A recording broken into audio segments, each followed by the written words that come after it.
Assalamualaikum warahmatullahi wabarakatuh. Shalom semuanya, selamat pagi.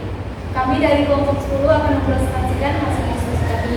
Sebelumnya, mari kita panjatkan puji dan syukur atas nama Yang Maha Kuasa, karena atas berkat dan rahmat-Nya kita semua bisa berkumpul di ruangan ini dalam keadaan sehat walafiat.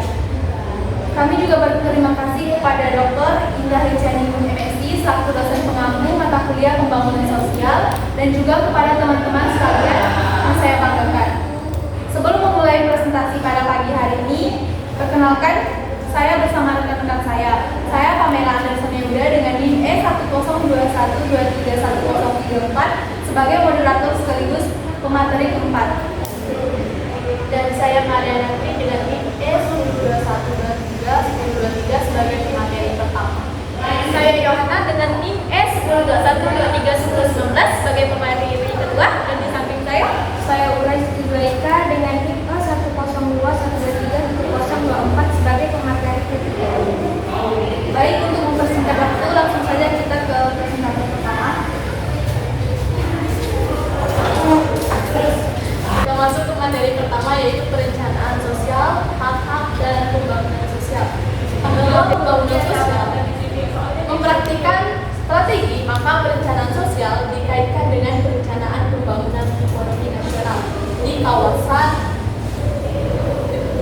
kawasan negara-negara berkembang yang juga digunakan pada tingkat komunitas masyarakat di negara-negara barat dan juga oleh beberapa organisasi non-pemerintah, lembaga swadaya atau masyarakat untuk merencanakan berbagai aktivitas mereka melalui pembentukan badan-badan perencanaan nasional oleh beberapa negara yang baru merdeka setelah Perang Dunia Kedua.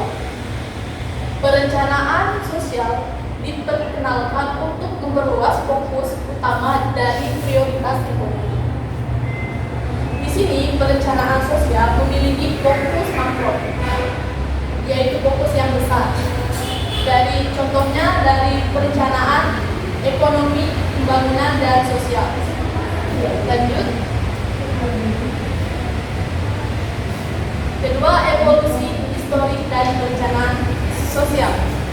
Merencanakan perencanaan adalah sebuah dasar dan bahkan bersifat integrasi atau naluriah dan karakteristik manusia. Bentuk-bentuk terdahulu dari perencanaan sosial disertai dengan catatan konseptual. Pertama, tentang masyarakat ideal pada masa depan seperti apa yang dapat direncanakan. Santo Simon dan Fong mengasumsikan bahwa masyarakat masa depan yang direncanakan akan dicirikan dengan kesetaraan, keadilan sosial, dan kerukunan. Perencanaan sosial dihidupkan kembali dan memainkan peran penting untuk mencapai pembangunan milenium,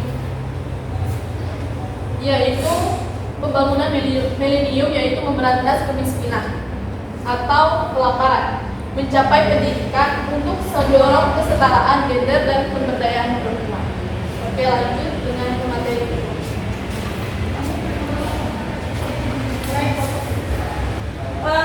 di materi kedua ini ada hakikat dari perencanaan sosial. Nah, perencanaan adalah sebuah proses nasional yang melalui sumber daya digerakkan untuk mencapai target. Proses perencanaan biasanya melibatkan langkah-langkah tersendiri yang mulai dengan mengidentifikasi kebutuhan-kebutuhan, masalah-masalah yang ada dalam perencanaan melalui menetapkan target operasional yang hendak dicapai. Nah, di sini dapat diartikan bahwa perencanaan sebuah proses rasional yang melibatkan sumber daya dan juga kita harus tahu bahwa sebelum melakukan perencanaan kita harus mengidentifikasi dulu masalahnya apa, terus kebutuhannya apa untuk mencapai suatu target operasional. Rencana pembangunan yang mencakup perekonomian secara keseluruhan juga dikenal sebagai rencana nasional atau rencana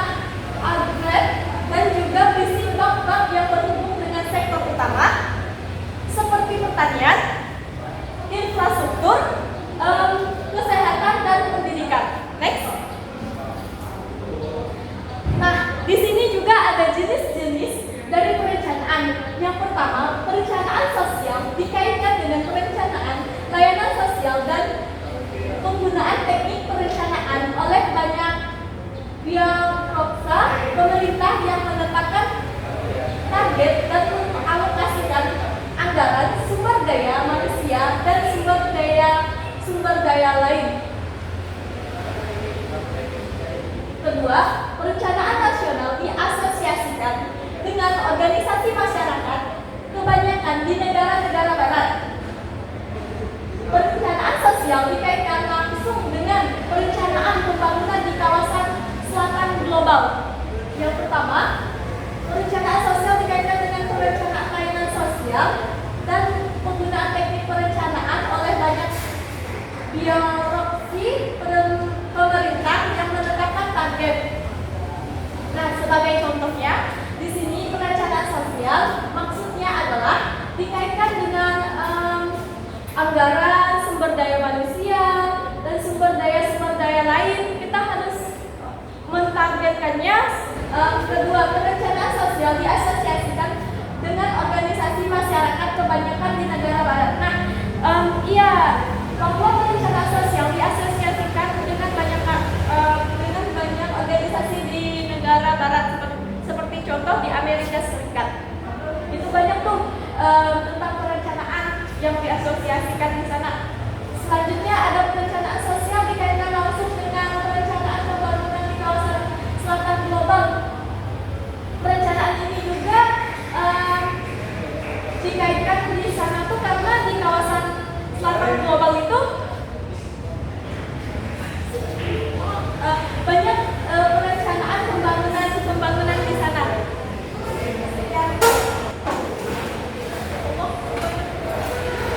Oke, saya akan melanjutkan materi yang ketiga, yaitu perencanaan target dan hak-hak. Perencanaan dalam pembangunan sosial memegang peran krusial dalam mengarahkan upaya-upaya pembangunan menuju tujuan yang diinginkan. Proses perencanaan meliputi identifikasi masalah sosial, penentuan prioritas, dan strategi pengembangan untuk mencapai perubahan positif. Selain itu, melibatkan partisipasi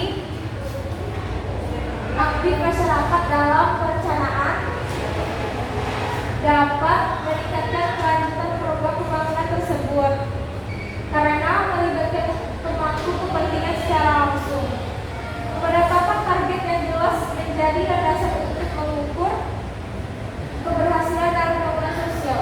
Sasarannya dapat menyangkut berbagai aspek seperti peningkatan tingkat pendidikan, pengurangan tingkat kemiskinan, atau peningkatan akses layanan kesehatan.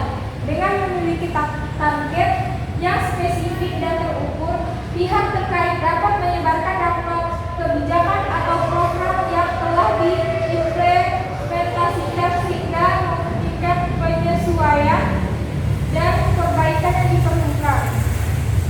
Hak-hak dalam pembangunan sosial mencakup hak masyarakat untuk dilibatkan dalam proses pembangunan, hak atas pelayanan dasar, dan hak untuk hidup dalam lingkungan yang sehat. Pemenuhan hak ini memberikan dasar yang kuat untuk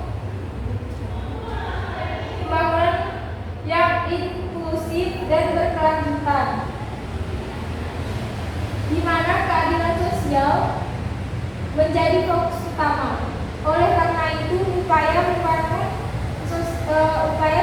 sosial yang berhasil harus mengakui dan melindungi hak-hak masyarakat sebagai elemen kunci dalam mencapai kemajuan yang berkelanjutan.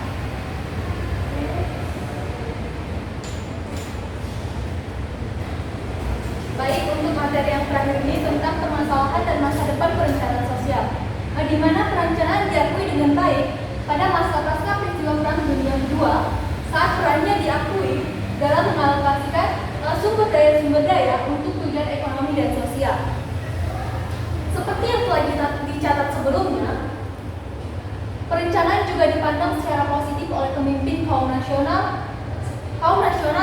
yang percaya bahwa perencanaan pembangunan dan memperbarui perekonomian sistem tradisional, di mana dalam banyak kasus negara-negara berkembang merumuskan rencana-rencana berdasarkan anjuran organisasi internasional seperti PBB dan Bank Dunia. Walaupun sejumlah kritikan terhadap perencanaan sosial meningkat, namun perencanaan sosial tersebut memiliki keunggulan. Satu diantaranya adalah mengesampingkan kebutuhan akan kegiatan efisiensi.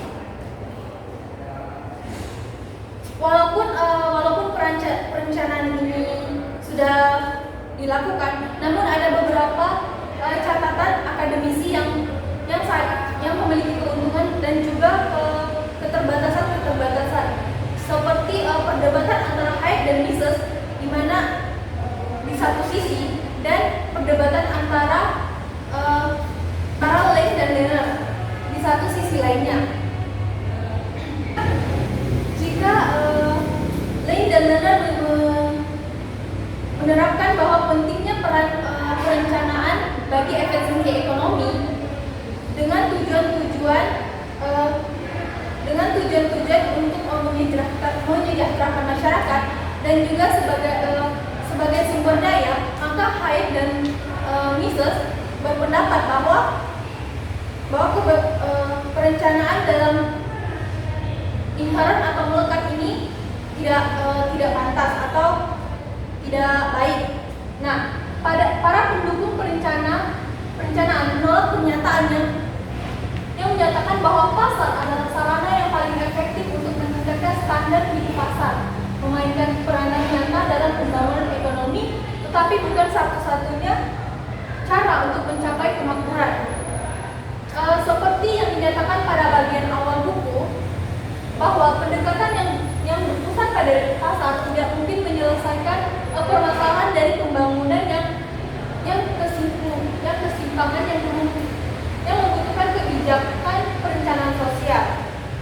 Nah, meskipun demikian, mereka percaya bahwa perencanaan sosial harus difungsikan untuk meningkatkan taraf hidup dan mempromosikan pembangunan sosial.